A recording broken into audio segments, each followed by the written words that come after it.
Good morning. लक्ष्य polytechnic के online classes में मैं तरुण कुमार अभिषेक आप सभी का स्वागत करता हूं। यहां पे मेरा जो सब्जेक्ट जो मैं पढ़ाऊंगा उस सब्जेक्ट का नाम है इंडस्ट्रियल ऑटोमेशन।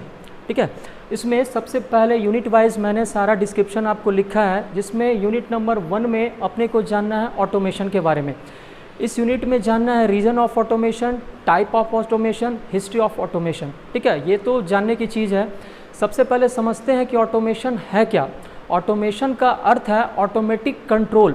आज का जो फास्ट दुनिया है सारा सिस्टम ऑटोमेटिक है। कहीं भी आप अगर जाएं, मॉल वगैरह में जाते हैं, आपका दरवाज़ा ओपन हो गया, आप लिफ्ट में जाते हैं, ठीक है, तो यहाँ पे आप इसके अलावा आप कन्वेयर बेल्ट्स वगैरह को भी देखते हैं, या फिर आप जो है लिफ्टिंग का चीज़ अगर देखते हैं, हाइड्रोलिक चीज़ें देखते हैं, तो बस बटन दबाया वो आपका वर्क करना शुरू हो गया। तो ऑटोमेशन में फुल्ली जो है उसमें ह्यूमन बीइंग का इस्तेमाल लगभग ना के बराबर है, और हम लोग कोशिश करते हैं कि हमारा काम हो जाए। ऑटोमेशन का अर्थ मैंने बताया ऑटोमेटिक कंट्रोल। ऑटोमेटिक कंट्रोल का अर्थ है सेल्फ डिटेक्टेड। ठीक है, सेल्फ डिटेक्टेड जो काम करना या खुद से करना, यानी आप अगर इंस्ट्रक्शन देंगे मशीन को तो वो फुल्ली वर्क करेगा। जैसे एक एग्जांपल हम दे रहे हैं बॉटलिंग प्लांट। अगर कहीं पे पानी वगैरह पैक होता है या फिर आपका जो कोल्ड ड्रिंक वगैरह पीते हैं, तो वहाँ फिर जो तेल आप जो सर में लगाते हैं या तेल जो यूज करते हैं खाने के लिए, तो उसका सील पैकिंग जो होता है बॉटलिंग प्लांट में, तो वहाँ पे हम लोग क्या करते हैं, मशीन को लगा देते हैं, इंस्ट्रक्शन दिए, वो ऑटोमेटिक जो है फिल करके उसे सील करके और वो आउटपुट के रूप में बाहर दे देता है। तो इसके बारे में पूरी जानकारी हमें लेना है। इसके अलावा सीएनसी मशीन वगैरह है, उसके बारे में भी हम लोग जानेंगे। जैसे आप जो है ऑटोमेशन में सबसे पहले इंडस्ट्री के बारे में जानेंगे। इंडस्ट्री जो आया है, इंडस्ट्री से हम लोगों का जो सामान बना उसे हम लोगों ने बेचने की कोशिश की, तो वो मार्केटिंग हो गया। अब जब मार्केटिंग का इफेक्ट बढ़ा तो उसमें हुआ क्या कि ह्यूमन बीइंग लोग जो थे वो काम स्लो करते थे। काम जब स्लो हुआ तो डिमांड हाई होने के वजह से धीरे धीरे लोगों ने जो है वो ऑटोमेटिक सिस्टम को डेवलप करना शुरू कर दिया। इसमें सबसे पहले लोग बताते हैं कि 1440 के आसपास आया, और कुछ लोग बोलते हैं कि जेम्स वाट ने जब भाप इंजन बनाया या फिर सूत काटने का स्पिनिंग मशीन आया, वहाँ से ऑटोमेशन स्टार्ट हुआ। बट मॉडर्न ऑटोमेशन जो है सेकेंड वर्ल्ड वार के बाद आपका शुरू हुआ। अब जो है नेक्स्ट यूनिट में हम लोग जो जानेंगे कंट्रोल सिस्टम के बारे में जानेंगे। कंट्रोल सिस्टम के बारे में जानने से पहले आपको सबसे पहले जानना होगा कंट्रोल क्या है। आपका टाइम पे उठना, टाइम पे बैठना, खाना पीना, अगर आप कॉलेज जा रहे हैं, स्कूल जा रहे हैं, तो वो सारा आपका कंट्रोल वे में। तो लाइफ जो है आपका फुल्ली 24 आवर में चल रहा है कि इतने घंटे तक आपको पढ़ना है, टाइम फिक्स है, तो ये सारा आपका कंट्रोल है। जैसे आप कहीं कोचिंग में अगर पढ़ रहे हैं या कॉलेज में, तो अगर आपके टीचर आते हैं तो आप फुल्ली जो है कंसंट्रेट करते हैं, पढ़ने के लिए बोलते हैं, यहाँ पे आप कंट्रोल हैं। तो आपको कंट्रोल के बारे में जानने के बाद सिस्टम के बारे में जानना है। सिस्टम क्या है? सिस्टम जो है फिजिकल जो सब्सटेंस है उसका इंटरकनेक्शन है। एक एग्जांपल के तौर पे मैं आपको दे रहा हूँ सिस्टम में फ़ैन। ठीक है, फ़ैन है, आपने ऑन किया, ठीक है, वो सिस्टम है, आपने ऑन किया यानी कि कंट्रोल किया है रेगुलेटर के थ्रू। तो अगर आपको हवा लग रहा है, थोड़ा कम हवा लगा, फिर से आप रेगुलेटर के जो टर्न है उसको बढ़ाते हैं, उसमें जो नंबर्स होते हैं 1 2 3 4 वहाँ पे आप लेके जाते हैं, उसका स्पीड आप बढ़ाते हैं। तो यहाँ पे आपने जो फ़ैन को कंट्रोल किया है, तो यहाँ पे दो तरह से, एक हो गया कि विदाउट रेगुलेटर अगर आपने स्विच दबाया, फ़ैन आपका ऑन हो गया। तो यहाँ पे जो कंट्रोल है वो आपका कैसा है, ओपन टाइप का है, मतलब उसमें कहीं भी फीडबैक नहीं है, यानी कि आप उसको जो है कि उसका स्पीड आप कम कर सकें। दूसरा हो गया कि with the regulator, with the regulator आप लेके गए, यानी कि आपने उसमें कंट्रोलर लगाया है, आप उसके स्पीड को कंट्रोल कर सकते हैं। ठीक है, यहाँ पे यूनिट नंबर 2 में हम लोग जानेंगे कि हमारा जो कंट्रोल सिस्टम है वो कितने तरह का है। जैसे open loop control system, close loop control system. लेकिन सबसे बड़ा जो कंट्रोल है हमारा, नेचर हमें कंट्रोल करता है कि भाई टाइम पे बारिश हो रहा है, टाइम पे हमारा जो गर्मी आया, ठंडा आया, तो आप सारे मौसम के हिसाब से हैं। ठीक है, तो मौसम अगर अच्छा है तो प्रकृति आपको फुल्ली कंट्रोल कर रहा है। नेक्स्ट में हम लोग जानेंगे कि हमारा टाइप ऑफ कंट्रोल में कि हाइड्रोलिक कंट्रोल सिस्टम क्या है, न्यूमेटिक कंट्रोल सिस्टम क्या है। आज के डेट में जैसे यूनिट नंबर 1 में मैंने बताया ऑटोमेशन के बारे में कि भाई हमारा फुल्ली ऑटोमेटिक चीज़ें चल रही है। जैसे हाइड्रोलिक का आप एग्जांपल देखना चाहते हैं तो कार वॉश सिस्टम में आप जाते हैं तो वहाँ पे गाड़ी को उठाया जाता है with the help of hydraulic system, तो वहाँ पे ऑयल प्रेशर का इस्तेमाल करके हम लोग जो है वर्क करते हैं। अब जो है न्यूमेटिक में अगर आप देखिएगा तो वॉल्व का इफेक्ट आता है, यानी कि वहाँ पे जो लिक्विड बैग आपका जो ये फ्लूइड वगैरह है या फिर आप गैसेस सिस्टम है उसको आप फुल्ली कंट्रोल करते हैं। नेक्स्ट जो हमारा यूनिट आएगा यूनिट नंबर 3। ये यूनिट नंबर 3 जो है सबसे बड़ा यूनिट है, काफ़ी इसमें जानकारी आपको मिलेगा। इसमें आपको जो पढ़ना है control system component and electrical actuators. इसमें आपको सबसे पहले स्विचेस के बारे में जानकारी लेना है। जैसे आप किसी के घर पे गए, आपने बटन दबाया, ठीक है, पुश बटन काम किया, विद द स्प्रिंग वो वर्क करता है, तो ऑटोमेशन में उसका सबसे ज़्यादा इस्तेमाल है। मशीन वगैरह को ऑन करने के लिए हम लोग पुश बटन का इस्तेमाल करते हैं। आपका मोटर वगैरह जो पानी वगैरह का इस्तेमाल, जो आप टंकी को फुल करने के लिए आप मोटर का इस्तेमाल करते हैं, वहाँ भी आप पुश बटन का इस्तेमाल करते हैं। इसके अलावा आपको प्रॉक्सिमिटी स्विचेज के बारे में जानकारी लेना है कि आपका इलेक्ट्रिसिटी सप्लाई जो है वो कैसे कंट्रोल किया जाए, 1 फेज में, 2 फेज में, इसके बारे में जानकारी लेना है, ठीक है। उसके बाद आपको वाल्व के बारे में जानना है। वाल्व जो है आपका नल वाला, जो आपके घर में नल है, वो वाल्व का एक सबसे छोटा एग्जांपल है कि भाई उसमें हम लोग जो है ओपन करते हैं, ठीक है, नल को खोलते हैं तो वाल्व ओपन हुआ तो पानी गिरना शुरू, फिर बंद किए, पानी हमारा बंद हो गया। आप एक और एग्जांपल देख सकते हैं कि भाई खेत में जब मतलब बुआई का समय आता है तो वहाँ पे भी वाल्व लगाते हैं कि उससे 4 डायरेक्शन में पानी को फ्लो कराते हैं, ठीक है।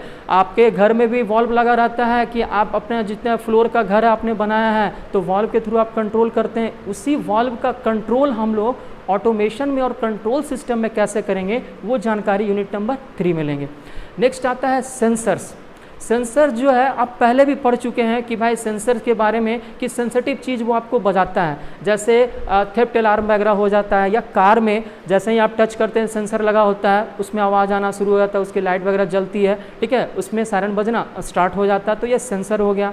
नेक्स्ट जो है कि आप मॉल वगैरह में जाते हैं, खड़े होते हैं, गेट आपका ओपन हो गया है तो वहाँ पर भी हम लोग सेंसर का बहुत ज़्यादा इस्तेमाल करते हैं। अब इस यूनिट में आपको एक्स्ट्रा पढ़ना है वो है आपका सर्वो मोटर। सर्वो मोटर के पहले आपको सर्वो मैकेनिज्म के बारे में जानकारी लेना होगा कि सर्वो मैकेनिज्म है क्या। लो इनर्शिया सिस्टम में वर्क करना ही सर्वो मैकेनिज्म है। अब इनर्शिया के बारे में तो आपको मैकेनिक्स में आपको सर ने बताया होगा, तो हम लोग सर्वो मोटर के बारे में डेवलपमेंट कैसे आया वो जानकारी फुली लेंगे, ठीक है। उससे रिलेटेड रोबोटिक्स में इसका सबसे ज़्यादा इस्तेमाल है, ठीक है, आज के डेट में रोबोट सबसे ज़्यादा इस्तेमाल हो रहा है, ठीक है। इंडिया में भी डेवलपमेंट बहुत ज़्यादा रोबोट का है कि कैसे हमारा वर्किंग वगैरह हो रहा है। नेक्स्ट जो है हम लोग टैकोमीटर के बारे में जानकारी लेंगे। टैकोमीटर या taco generator speed measuring device है, उसके बारे में हम लोग जानकारी लेते हैं कि कैसे वर्क करेगा। इसके अलावा आपको पढ़ना है पोटेंशियोमीटर।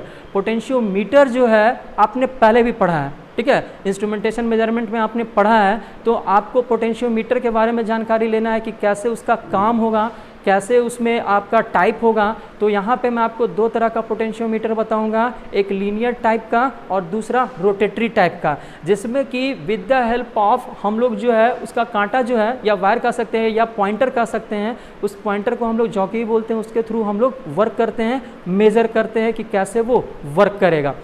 इसके अलावा भी बहुत सारी चीज़ें एक्स्ट्रा आपको जानकारी लेना होगा कि आपका कन्वेयर जो है बेल्ट उसमें वर्किंग कैसे होता है, आपका जो होइस्ट है वो कैसे वर्क करता है। होइस्ट क्या है? पुली सिस्टम है। पुली सिस्टम कहने का अर्थ है कि आप सामान को उठा रहे हैं तो विद द हेल्प ऑफ उसमें ऑटोमेटिक कैसे आप उसमें वर्किंग करेंगे, इन सारे के बारे में जानकारी आपको यूनिट नंबर 3 में मिलेगा। इसके अलावा आपको जानना होगा स्टेपर मोटर। स्टेपर मोटर जो है सबसे ज़्यादा यूजफुल चीज़ है। अगर आप कहीं प्रिंट आउट कराने जाते हैं तो प्रिंट आउट के मशीन में लगा होता है, ठीक है। आपके घर में अगर लैपटॉप या कंप्यूटर, आपने पर्सनल कंप्यूटर रखा है, उसके साथ अगर आपने प्रिंटर रखा है तो वहाँ पे वो सबसे ज़्यादा वर्क करता है। प्रिंटिंग के कंट्रोल को वो देखता है कैसे आपको वर्क करना है। ये यूनिट सबसे बड़ा है, लेकिन हम लोग कोशिश करेंगे कि इसमें सारी जानकारी ले सकें। इसके अलावा पायलट लैंप वगैरह है जिसका इस्तेमाल काफ़ी ज़्यादा होता है आपको इलेक्ट्रिकल सिस्टम में। कॉन्टैक्टर्स हैं, कॉन्टैक्टर्स के पहले आपको रिले पढ़ना होगा। रिले आप लोग जान चुके हैं, रिले जैसे आपका इलेक्ट्रिकल का सबसे बढ़िया चीज़ है। रिले का काम है कंट्रोल करना, सिस्टम कैसे कंट्रोल हो, उसमें अगर कहीं लगा देते हैं जैसे इलेक्ट्रॉनिक डिवाइस है उसमें वो कट करने का काम कौन करता है, रिले करता है। जैसे आपका वोल्टेज स्टेबलाइजर वगैरह हो गया, उसमें अगर आप फुल्ली जो है हाई वोल्टेज होने पे कट करता है तो रिले का काम क्या करना है, कंट्रोल करना है ताकि सिस्टम आपका जलने से बचे। उसी से रिलेटेड चीज़ हमें जानना है कॉन्टैक्टर, जो कि मशीन में फुल्ली कंट्रोल करते हैं कॉन्टैक्टर। जैसे एक सिंपल एग्जांपल दे रहे हैं, कार आप चलाते हैं, कार में अगर आपने ऑन किया और एक ही जगह से आप सारे चीज़ को कंट्रोल कर रहे हैं तो वो कॉन्टैक्टर है, यानी कि हैंडल के बगल में स्विचेज वगैरह है तो उसी से मिलता जुलता चीज़ हमारा कहलाता है कॉन्टैक्टर। तो वही उसी के बारे में हम लोग फुल्ली जो जानकारी लेंगे। एक्टुएटर्स का मतलब होता है कि इलेक्ट्रिकल जो मशीन होता है, छोटे छोटे सिस्टम, उसके बारे में जानकारी लेना। अब आते हैं यूनिट नंबर 4 जो कि कंट्रोलर एंड कंट्रोल एक्शन है। कंट्रोलर एंड कंट्रोल एक्शन में आपको यूनिट नंबर 2 में मैं आपको एक्स्ट्रा पढ़ाऊंगा आपको टाइम डोमेन। ठीक है, सबसे पहले जानते हैं कि कंट्रोलर है क्या। जैसे किसी भी सिस्टम को कंट्रोल करने के लिए कंट्रोलर, एक एग्जांपल के तौर पे फैन का स्पीड आप कम कर रहे हैं with the help of regulator, तो रेगुलेटर वहाँ पे बन गया आपका क्या, कंट्रोलर। आप उसमें हाई स्पीड करते हैं, लो स्पीड करते हैं, जो भी नंबरिंग सिस्टम हो 1 2 3 4 high to low, low to high करते हैं, तो वहाँ पे हम लोग कंट्रोलर को देखते हैं। उसी तरीके से ऑटोमेटिक कंट्रोल सिस्टम में भी बहुत सारे कंट्रोलर हैं जिसके बारे में जानकारी आपको लेना होगा डिटेल से कि कैसे वो आया। उसके लिए आपको जो है सिस्टम में लैप्लास ट्रांसफॉर्म आना चाहिए, क्योंकि यूनिट नंबर जो 2 है उसमें हम लोग लैप्लास ट्रांसफॉर्म के बारे में जानकारी लेंगे। इसमें पढ़ना होता है ट्रांसफ़र फंक्शन। ठीक है, तो ट्रांसफ़र फंक्शन आया क्यों, ठीक है, उसका एडवांटेज क्या है, उसका डिसएडवांटेज क्या है। तो ट्रांसफ़र फंक्शन आपको अगर जानकारी लेना है तो सबसे पहले लैप्लास ट्रांसफॉर्म आना चाहिए, जो कि आप बहुत समय से पढ़ते आ रहे हैं। ठीक है, इसके अलावा ब्लॉक डायग्राम आपको जानना होगा कि ब्लॉक डायग्राम रिडक्शन टेक्निक क्या है, कि बड़े बड़े इंडस्ट्री हैं उसमें कंट्रोलिंग वगैरह कैसे आता है, तो सारा with the help of block के थ्रू हम लोग कर लेंगे। इसके अलावा आपको जो टाइप है कि पी टाइप, पी हो गया, आई हो गया, डी हो गया, P plus I, P plus D, P plus I plus D, तो इस तरह का कंट्रोलर कैसे आया। ठीक है, तो इंटीग्रल टाइप का सारा कुछ, अब प्रोपोर्शनल टाइप का सारे के बारे में जानकारी लेंगे। यूजेज कैसे हैं वो हम लोग जानकारी लेंगे, क्योंकि उसके बिना आगे काम करना मुश्किल है। इसके बाद आपका आता है यूनिट नंबर 4। यूनिट नंबर 4 में आपको जानना है प्रोग्रामेबल लॉजिक कंट्रोलर। ये जो है डिजिटल इलेक्ट्रॉनिक्स का पार्ट है, बट आपने डिजिटल नहीं पढ़ा है, फिर भी यहाँ पे पहले हम लोग लॉजिक गेट के बारे में थोड़ी सी जानकारी लेंगे कि हमारा एंड गेट, और गेट वगैरह कैसे काम करता है। तो एंड गेट, और गेट, स्विच के हिसाब से बल्ब कब जलेगा, कब आपका बुझेगा, वो सारी जानकारी इसमें लेंगे, उसके बाद पहुँचेंगे।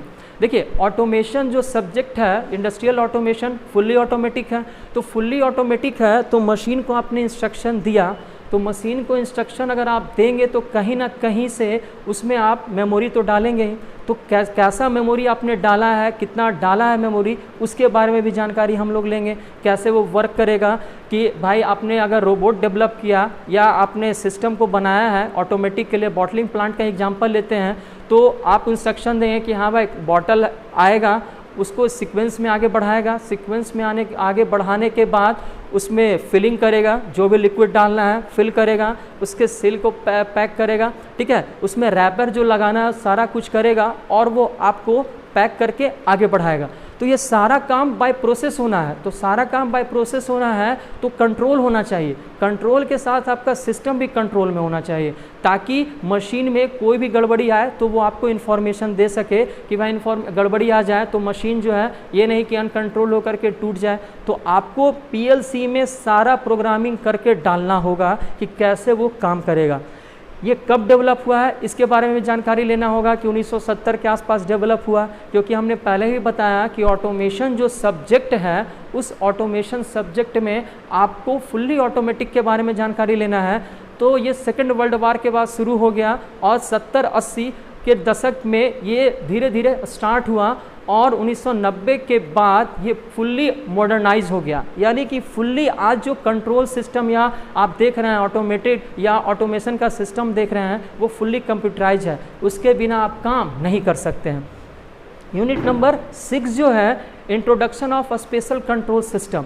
यूनिट नंबर 6 को जो है इसमें पढ़ना होगा डिस्क्रीट कंट्रोल सिस्टम। कैसे समझें, अगर आप किसी कोचिंग में या आप हमारे कोचिंग में, हमारे डायरेक्टर साहब हैं भारती सर, ठीक है, उन्होंने मैनेजमेंट को टीम को बना कर रखा है कि वो टीचर्स को इन्फॉर्मेशन दें कि कैसे टीचर पढ़ाएंगे, कितने बजे उनको आना है। टीचर्स को इन्फॉर्मेशन उन्होंने दे के रखा है कि कैसे क्लास में आपको पढ़ाना है, बच्चे को कैसे कंट्रोल में करना है। तो ये फुल्ली एक सिस्टमेटिक वे है। तो एक जो ऑर्गेनाइजेशन कैसे वर्क करता है, एक इंडस्ट्री कैसे वर्क करेगा, उसका हेड कैसे कैसे सिस्टम को डेवलप करता है, कैसे बांटता है, तो ये सारा चीज़ इसमें देखेंगे। एक छोटा एग्जांपल के तौर पे अगर दें कि कोई भी प्रोडक्ट अगर बना है तो उसका प्रोडक्ट का मैन्युफैक्चरिंग कोई और डिवीज़न करती है, ठीक है, उसका जो रॉ मटेरियल है कोई और डिवीज़न परचेज करती है, उसकी मार्केटिंग बेचने का काम कोई और डिवीज़न करता है। तो उसमें हम लोग पूरी जानकारी लेंगे डिस्क्रीट कंट्रोल सिस्टम में कैसे वर्क करेगा, ठीक है। तो इसके बाद हम लोग यूनिट नंबर 1 जो है वो स्टार्ट करेंगे। तो देखेंगे कि इसमें ऑटोमेशन जो यूनिट है उसमें हम लोगों को पढ़ना क्या क्या है। जैसे अभी मैंने बता दिया कि रीजन ऑफ ऑटोमेशन, ऑटोमेशन है क्या, और टाइप्स के बारे में जानकारी लेंगे। अब हमारा यूनिट नंबर 1 जो है ऑटोमेशन का वो स्टार्ट हो रहा है। यूनिट नंबर 1 जो है ऑटोमेशन में, उसमें आपको सबसे पहले जानना है कि हमारा नीड ऑफ ऑटोमेशन जो है वो क्या, ज़रूरत क्यों पड़ा नीड ऑफ ऑटोमेशन या रीजन ऑफ ऑटोमेशन के बारे में। दूसरा जानना है एडवांटेज ऑफ ऑटोमेशन, ठीक है, रीजन क्यों पड़ा, क्योंकि इसके बारे में हम लोग डिटेल तो बातचीत करेंगे, अभी थोड़ी बातचीत कर लेते हैं कि रीज़न इसलिए हुआ कि सारा काम हमारा ऑटोमेटिक होना स्टार्ट हो जाए, ह्यूमन बीइंग का इस्तेमाल कम से कम हो, क्योंकि अगर ह्यूमन बीइंग लग रहे हैं तो थोड़ा समय ज़्यादा लगता है और मशीन वगैरह जो है काफ़ी अच्छे से वर्क करते हैं, ठीक है। अब आते हैं कि एडवांटेज ऑफ ऑटोमेशन, आपका काम आसान हो गया क्योंकि ऑटोमेटिक कंट्रोल तो है ही, ठीक है। ऑटोमेशन का अर्थ ही मैंने बताया कि ऑटोमेटिक कंट्रोल करना, इसके बारे में भी हम लोग डिटेल जानकारी लेंगे। और नेक्स्ट जो आपको जानना है रिक्वायरमेंट ऑफ ऑटोमेशन, क्या क्या ज़रूरी चीज़ें हैं ऑटोमेशन के लिए। तो उस पर पहुँचने के पहले आपको जानना होगा कि इंडस्ट्रियल ऑटोमेशन जो है किन किन चीज़ों पर डिपेंड करता है, ठीक है। तो हम लोग सबसे पहले जानेंगे इंडस्ट्रियल ऑटोमेशन के बारे में। इंडस्ट्रियल ऑटोमेशन, ठीक है। इंडस्ट्रियल ऑटोमेशन जो है 3 चीज़ों पे सबसे ज़्यादा डिपेंड करता है, ठीक है। सबसे पहला जो होगा इसमें 3 चीज़ में जो सबसे पहला होगा वो होगा आपका इंडस्ट्री पे, ठीक है। दूसरा डिपेंड करेगा कि आपका कंट्रोल कैसा है, और तीसरा इसके बाद आपका आएगा कौन सा, ऑटोमेशन। अब सबसे पहले समझिए कि इंडस्ट्रियल ऑटोमेशन नाम है, यानी कि इंडस्ट्री का वर्ड इसमें आया है। इंडस्ट्री है क्या, इंडस्ट्री आप कल कारखाना शुद्ध हिंदी में बोलते हैं, कैसे आप जानेंगे। तो इंडस्ट्री क्या है, एक इकोनॉमिकल एक्टिविटी है, यानी कि पैसे का इसमें इस्तेमाल करते हैं। कहीं भी इंडस्ट्री है, कोई भी सामान जो है हम लोग उसमें बनाते हैं। जैसे कि आप जो है आप देख लें कि कोई भी एक छोटा एग्जांपल, सबसे पहले मान लें सीमेंट का ही ले लें, ठीक है। तो उसमें आप रेत वगैरह, उसमें जो भी उसका यूज होने वाला मटेरियल सारा कुछ उसमें जमा किया जाता है, उसके बाद उसे डेवलप किया जाता है, मैन्युफैक्चर किया जाता है, बनाया जाता है, उसके बाद मार्केट में दिया जाता है। तो इंडस्ट्री में हम लोग सामान को सबसे पहले रॉ मटेरियल जमा करते हैं, तो उसके लिए पैसा चाहिए, उसको मैन्युफैक्चर करना है तो पैसा चाहिए, उसको मार्केटिंग करना है उसमें भी आपका पैसा लगता है। तो इंडस्ट्री जो है इकोनॉमिकल एक्टिविटी है जिसमें हम लोग मैन्युफैक्चरिंग करते हैं, ट्रेडिंग करते हैं, बेचने का काम करते हैं। अब दूसरा आता है कंट्रोल, ठीक है। मैंने इंट्रोडक्शन में भी आपको बताया कि कंट्रोल जो है इसमें हम लोग कमांड देते हैं सिस्टम को ताकि डिज़ायर्ड हमें आउटपुट मिल सके, यानी कि सिस्टम हमारा प्रॉपर वर्क करे तो उसके लिए कमांड देना होगा। और कमांड अगर आप दे रहे हैं तो कमांड देने का काम जो करता है, यानी सिस्टम को कैसे वर्क करना है, तो उसमें उसको हम लोग क्या कहते हैं, कंट्रोल कहते हैं। अब आते हैं ऑटोमेशन पे कि ऑटोमेशन है क्या। ऑटोमेशन का अर्थ मैंने क्या बताया आपको, ऑटोमेटिक कंट्रोल, ठीक है। ये तो हो गया कि भाई ऑटोमेटिक कंट्रोल, लेकिन ओरिजिनल में ऑटोमेशन है क्या। ऑटोमेशन आपका एक ग्रीक वर्ड है, ठीक है। इसके बारे में भी हम लोग जानकारी ले लेते हैं कि ऑटोमेशन, यहाँ देख लेते हैं, ऑटोमेशन जो है एक ग्रीक वर्ड है, ठीक है। ये ग्रीक वर्ड है, ये दो चीज़ों से बना है, ठीक है। ये ग्रीक वर्ड है, इनमें दो चीज़ों का, दो वर्ड का हमने इस्तेमाल किया है। पहला जो वर्ड है हमारा ऑटो है, ठीक है, और दूसरा वर्ड ये बना है मेटोस से, ठीक है। ऑटो का अर्थ होता है सेल्फ, खुद से करना, यानी कि खुद से करना। मेटोस का अर्थ होता है आपका कंट्रोल से, ठीक है, या आपका सेल्फ वर्किंग से, यानी कि खुद को ये कंट्रोल करे, खुद से आपका काम करे, तो ये आपका कहलाता है ऑटोमेशन। और ऑटोमेशन फुल्ली क्या है, आपको खुद से या सेल्फ डिक्टेटेड भी करना, ठीक है। इसे हम लोग सेल्फ डिक्टेटेड भी बोलते हैं, सेल्फ डिक्टेटेड, यानी कि आपका काम सारा आसान कर दे, ह्यूमन बीइंग का इस्तेमाल नहीं हो, सिर्फ और सिर्फ इंस्ट्रक्शन देने के लिए। यानी कि अगर कोई बहुत बड़ा सिस्टम है उसको ऑन करना है, तो ऑन करने के लिए तो ह्यूमन बीइंग की ज़रूरत है, तो वो सिर्फ इनपुट सप्लाई कर देगा, बटन दबा दिया। बहुत बड़ा इंडस्ट्री है, उसे चालू करना है, या आप रोलिंग मिल वगैरह को देखते हैं या बॉटलिंग प्लांट को देखें, तो वहाँ पे बॉटल का सीक्वेंस कैसे जाएगा, सारा इंस्ट्रक्शन तो आपने दे दिया, बट मशीन को तो स्टार्ट करना होगा, तो सिर्फ इनपुट देने के लिए ह्यूमन बीइंग का इस्तेमाल होता है, और एक्स्ट्रा कोई भी ह्यूमन बीइंग का इस्तेमाल हम लोग नहीं करते, यानी सारा काम खुद से करना ही आपका कहलाता है ऑटोमेशन, ठीक है। तो नेक्स्ट में हम लोग जो है ऑटोमेशन का जो डिफिनीशन है उसके बारे में जानकारी लेंगे, और कैसे वो डेवलप हुआ उसके बारे में भी जानकारी लेंगे।